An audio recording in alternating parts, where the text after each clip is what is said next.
Cek satu.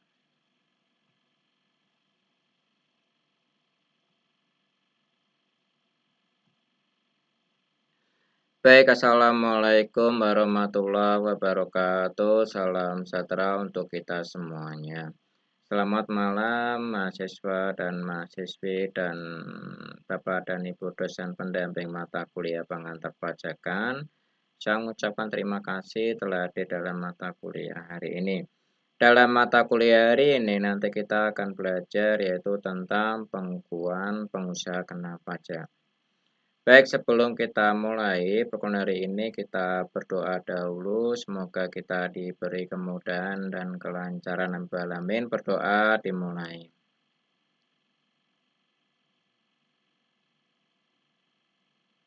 Alhamdulillah, Alhamdulillah Rabbil Alamin, wassalatu wassalam wa ala alihi washabihi wa barik wasallam asmain.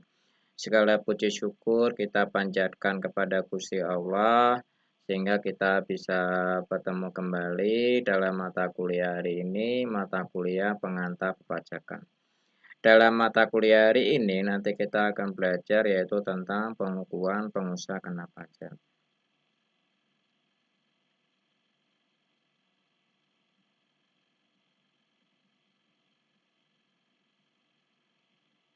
Pengukuhan pengusaha kena pajak atau namanya PPKP yaitu pengusaha adalah orang pribadi atau badan dalam bentuk apapun ya dalam kegiatan usahanya dan pekerjaannya menghasilkan barang. Jadi ada mengimpor barang, ada yang mengimpor barang dengan melakukan usaha perdagangan, memanfaatkan barang yang tidak berwujud dan jasa lainnya.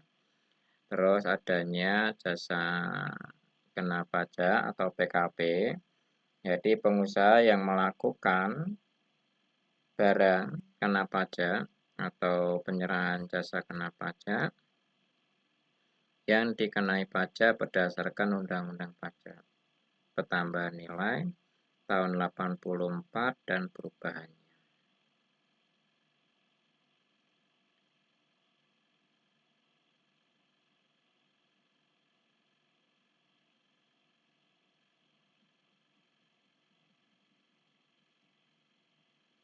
Kewajiban melaporkan untuk dikukuhkan sebagai pengusaha kena pajak yaitu dilakukan penyerahan barang kena pajak atau jasa kena pajak ya terhadap pengusaha yang telah memenuhi syarat sebagai PKP tetapi tidak melaporkan usahanya untuk dikukuhkan sebagai PKP. Akan dikukuhkan sebagai PKP syarat jabatan dan dikenakan sanksi perpajakan. Fungsi pengukuhan PKP yaitu sebagai identitas PKP yang bersangkutan di melaksanakan hak dan kewajiban di bidang perpajakan, terus adanya pertambahan nilai atas pajak penjualan atas barang mewah, pengawasan administrasi perpajakan.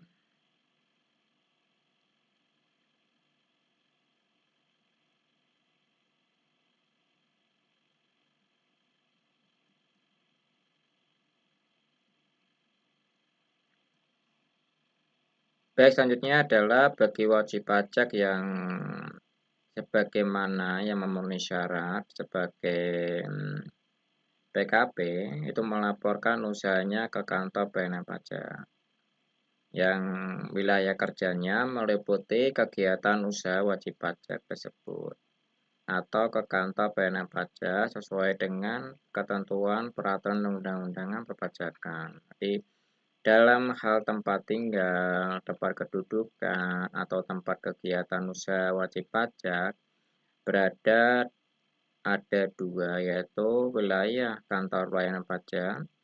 Direktur Jenderal Pajak dapat menetapkan kantor pelayanan pajak tempat wajib pajak yang terdaftar.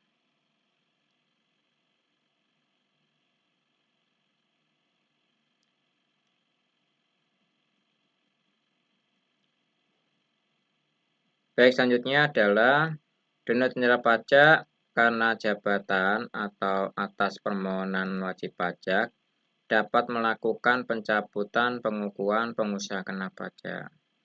Jadi pencabutan dilakukan dalam hal yang pertama, pengusaha kena pajak itu pindah alamat ke wilayah kerja kantor pelayanan pajak lainnya. Yang kedua, sudah tidak memenuhi syarat sebagai pengusaha kena pajak, termasuk pengusaha kena pajak yang jumlah peredarannya atau penerimaannya yaitu 1 tahun pajak atau tidak melebihi batas jumlah peredaran brutonya, yaitu sampai 600 juta rupiah. Nah, di sini wajib pajak tidak harus diwajibkan ya untuk sebagai PKP ya. Apabila penghasilannya usahanya kurang dari 600 juta ya. Dalam garis bawahnya itu adalah kurang dari 600 juta. Jadi tidak ada kewajiban kalau penghasilannya kurang dari 600 juta itu tidak harus PKP ya. Dan di sini apabila dikukuhkan sebagai PKP, untungnya apa untuk kita sendiri? Yang pertama kita bisa membuat faktur pajak ya. Yang kedua kita bisa melakukan tender atau lelang ya. Kalau kita sudah dikukuhkan sebagai pengusaha kena pajak, karena kita nanti bisa membuat namanya faktur pajak.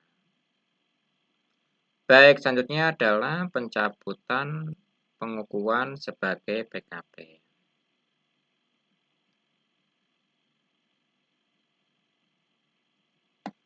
Setiap orang dengan sengaja tidak melaporkan usahanya untuk dikukuhkan sebagai pengusaha kena pajak atau menyalahgunakan atau menggunakan dapat menimbulkan kerugian pada pendapatan negara itu bisa dipidana paling lama adalah 6 bulan atau paling lama adalah 6 tahun dengan denda paling sedikitnya adalah 2 kali banyaknya 4 kali jumlah pajak yang terutang ya. Jadi pidana tersebut ditambah dengan 1 kali atau 2 kali sanksi pidana apabila seseorang melakukan lagi tindakan pidana sejak selesainya menjalani pidana penjara yang telah dijatuhkan.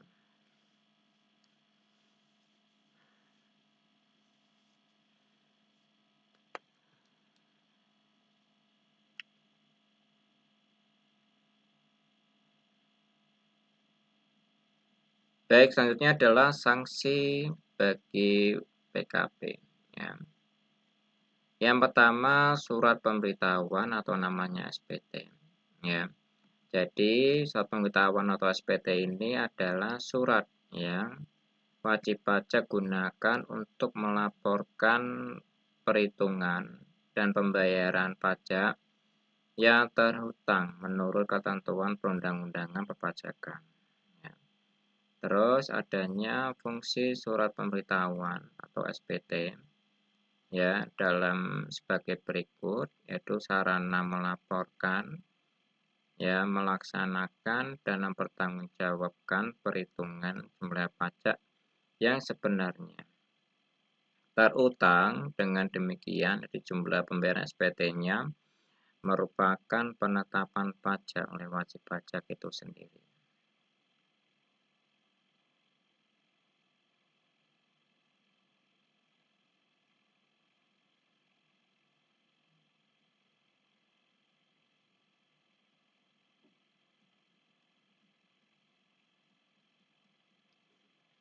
Baik, selanjutnya adalah laporan tentang pemenuhan pembayaran pajak.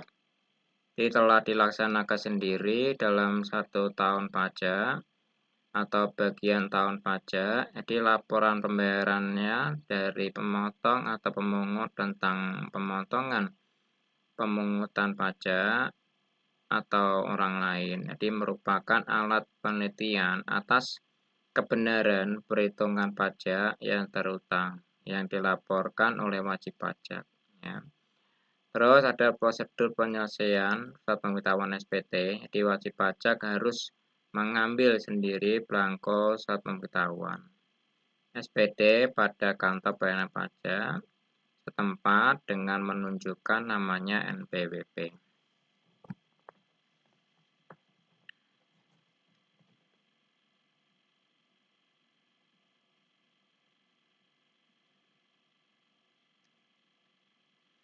Wajib pajak harus mengisi surat pemberitahuan SPT ya dengan benar dan lengkap serta menandatangani dalam hal surat pemberitahuan namanya SPT. Jadi diisi dan ditandatangani oleh orang lain harus dengan surat kuasa khusus. Terus menyerahkan kembali surat pemberitahuan SPT ke kantor pelayanan pajak yang bersangkutan dalam waktu yang ditentukan. Dan menerima bukti penerimaan yang bertanggal apabila surat pemberitahuan ini dikirim melalui kantor pos dan harus secara tercatat tanda tangan bukti serta tanggal pengirimannya yang dianggap sebagai tanda bukti tanggalnya penerimaan.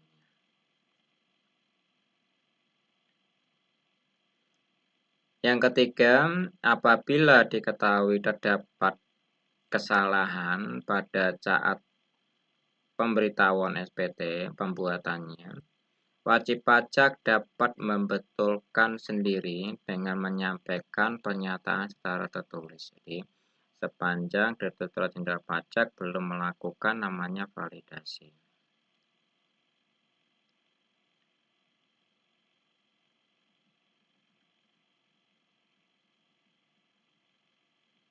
Tindakan pemeriksaan hal ini, jadi wajib pajak dikenakan sanksi berupa bunga, yaitu 2%, sebulan atas pajak yang kurang dibayarkan, yaitu dihitung mulai saat penyampaian surat pemberitahuan atau SPT. Di berakhir, pajaknya tersebut dilaporkan.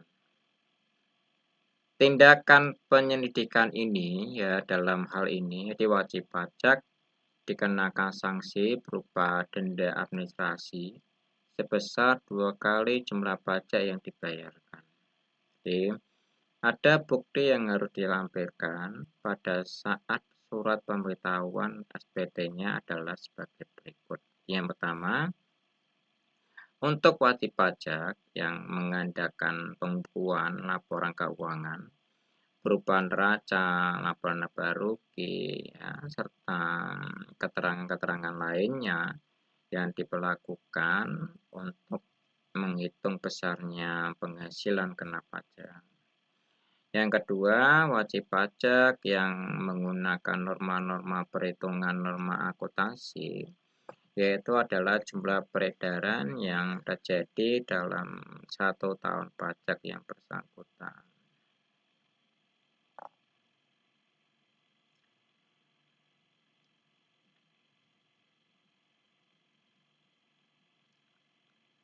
Baik, selanjutnya adalah jenis surat pemberitahuan atau SPT. Pada garis besarnya, ya, surat pemberitahuan SPT ini dibedakan menjadi 2, yaitu pertama surat pemberitahuan SPT atau masam adalah surat yang oleh wajib pajak gunakan untuk memberitahukan pajaknya saat terhutang. Jadi ada satu masa pajak, ada pada suatu saatnya. Terus yang kedua, surat pemberitahuan SPT tahunan adalah surat yang wajib pajak gunakan untuk memberitahukan pajak yang terhutang dalam 1 tahun pajaknya. Terus penundaan atas perpanjangan penyampaian surat pemberitahuan SPT ini, jadi wajib pajak dapat mengajukan surat permohonan penundaan penyampaian pemberitahuan SPT tahunan kepada Direktorat Jenderal Pajak dengan disertai yaitu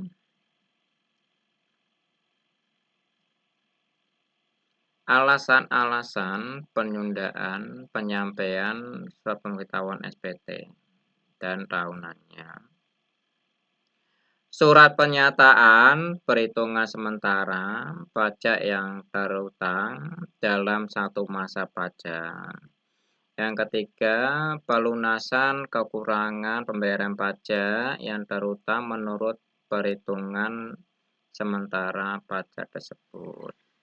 Jadi dalam hal ini, wajib pajak diperbolehkan menunda penyampaian surat pemberitahuan SPT dan surat pernyataan perhitungan sementara yang terutang kurang dari pajak yang sebenarnya terutang. Jadi, maka atas kekurangan pembayaran pajak tersebut dikenakan bunga sebesar sampai 2% ya. Sebulan dihitung saat berakhirnya kewajiban pajak tersebut. Jadi tanggal sebelum 31 April ya. Sampai dengan tanggal pembayarannya.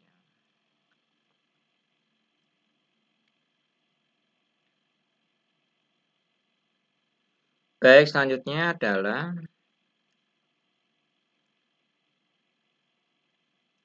sanksi atau tidak menyampaikan surat pemberitahuan. Ya. Jadi wajib pajak yang terlambat menyampaikan surat pemberitahuan SPT itu akan dikenakan namanya denda administrasi ya, yaitu sebesar 100.000 ya. Dan tidak menyampaikan surat pemberitahuan SPT atau menyampaikan surat pemberitahuan SPT, tetapi tidak lengkap dan tidak benar karena kealpaan wajib pajak sehingga menimbulkan kerugian pada negara, itu bisa dipidana dengan kurungan 1 tahun dan tinggi-tingginya 2 kali dari jumlah pajak yang terutang.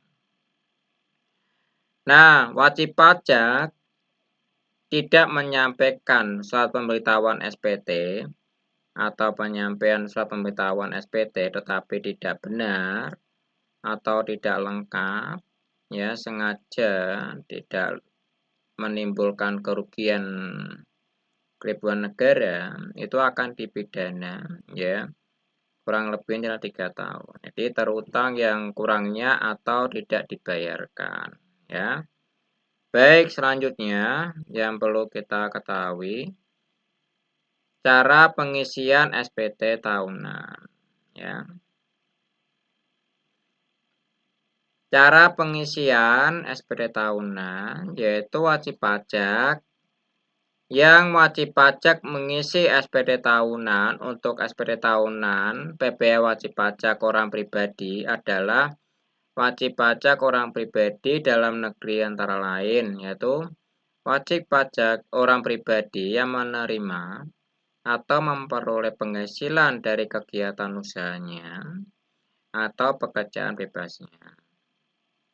Yang kedua, wajib pajak orang pribadi yang menerima atau memperoleh penghasilan dari modalnya atau lain-lainnya. Yang keempat, pegawai yang menerima atau memperoleh penghasilan dari luar negeri yang sehubungan dengan pekerjaan jasa atau kegiatannya. Jadi, yang memperoleh penghasilan sehubungan dengan pekerjaan bebas atau pekerjaan jasa atau barang kena jasa ya.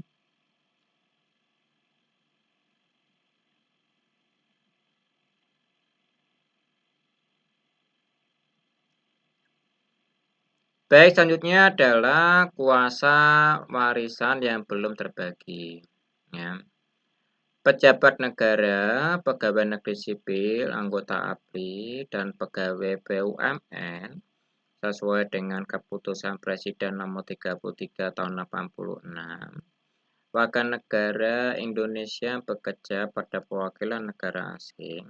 Jadi, orang asing yang berada di Indonesia lebih dari 183 hari dalam jangka waktu 12 bulan atau orang di dalamnya dalam 1 tahun pajak di Indonesia, yaitu mempunyai niat untuk bertempat tinggal di Indonesia.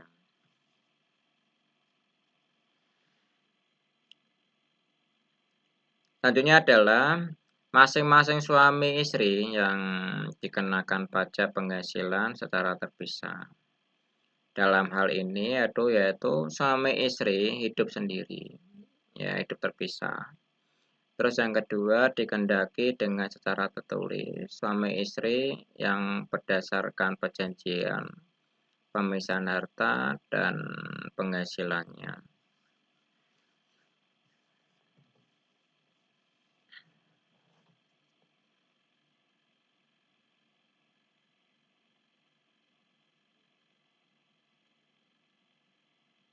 Baik, selanjutnya adalah wajib pajak warisan yang belum terbagi sebagai suatu kesatuan yang menggantikan yang berhak.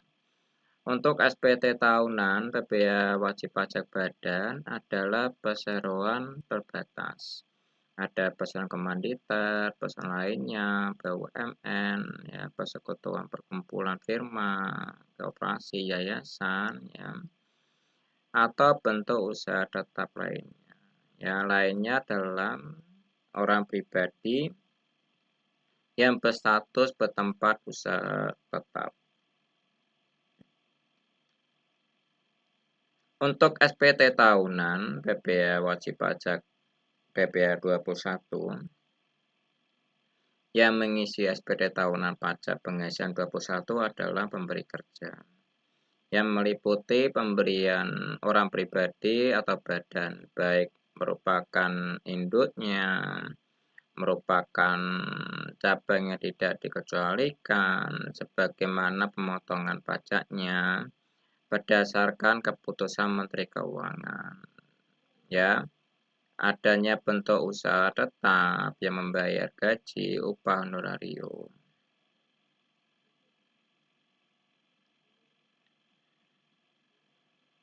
Pada hal ini, ya pemerintahan daerah, instansi atau lembaga pemerintahan lembaga lainnya, yang kedutaan Republik Indonesia di luar negeri itu membayar gaji, honorarium, tunjangan bayar negara lainnya dengan dimanapun apapun, ya. Dana pensiun atau PT Taspen, PT Aspek, ya, dana sosial, tabungan hari tua, ya, terus ada perusahaan badan serta bentuk usaha tetapnya membayar honorarium atau pembayarannya lainnya sebagai imbalan hubungan dengan kegiatan jasa termasuk jasa tenaga ahli. Baik, selanjutnya adalah perusahaan badan, ya, serta bentuk usaha tetap yang membayar honorarium dan pembayaran lainnya sebagai imbalan sehubungan dengan kegiatan, ya, yang dilakukan oleh pribadi atau satu wajib pajak orang pribadi, ya, yang ada di luar negeri. Yayasan atau lembaga, ya, atau asosiasi perkumpulan yang perkumpulannya bentukannya apapun dalam segala bidang kegiatannya, yaitu ada pembayaran gaji, upah, honorarium, atau imbalan dengan nama apapun, ya, perusahaan badan serta bentuk usaha tetap lainnya, ya, membayar honorarium atau imbalan lainnya kepada peserta didik pelatihannya dan pemagangannya. Baik, demikian dari saya akhiri untuk pertemuan yang ketiga. Apabila ada yang mau ditanyakan, nanti bisa ditanyakan. Saya akhiri, assalamualaikum warahmatullahi wabarakatuh. Salam sejahtera untuk kita semua.